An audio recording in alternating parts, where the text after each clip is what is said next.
Pinahihit ni Solan ang susi ng pag-aktibo.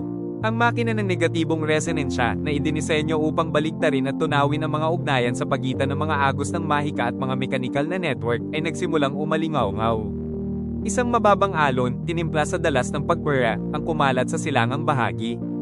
Hindi ito nakikita ngunit walang awa, unti-unti nitong pinapawi ang mga panghihimasok, sinusunog ang mga tulay sa pagitan ng mga daigdig. Sa kanluran, isinasagawa ni Dirin ang kanyang ritual, ang ritual ng pagbubura, isang sinaunang gawin na nilalayong linisin ang mga agos ng alaala upang putulin ang mga lumang resonansyang nakatatak sa mga bagay, mga lugar, at kung minsan, sa mga nilalang. Yaong mga umibig, nagdusa, nagbahagi, ay nakikitang naglalaho ang mga bakas. Isang ganap na paglilinis, isang nakaprogramang pagkalimot. Ang dalawang operasyon na sabay na nailunsad ng hindi sinasadya ay nagdulot ng kaguluhang walang pangalan. Ang mga makina ay humiyaw. Ang mga artefacto ay yumanig hanggang sa pumutok. Ang mga linya ng enerhiya ay napunit na parang mga litid na binubuksan ng walang awa.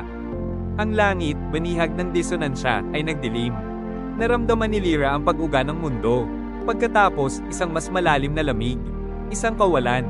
Isang puwang na hindi niya maipaliwanag. Pilit na hinahawakan ng kanyang isip ang isang bagay. Isang tinig. Alec. Ngunit kahit ang pangalang iyon ay dumudulas, malabo, natutunaw. Ang alaala ng kanilang mga pag-uusap ni Cor, ng kapsulang nagtataglay ng tunog, lahat ay nagkakadurog-durog. Nakita niyang umiiyak siya nang hindi alam kung bakit. Sa silangan, naramdaman ni Alec ang pagkakabiyak. Ang ganap na pagputol. Naunawaan niya ang pinakawalan ni Solen. Kaya't kinuha niya si Cor at tumakas patungo sa mga ilalim ng lupa.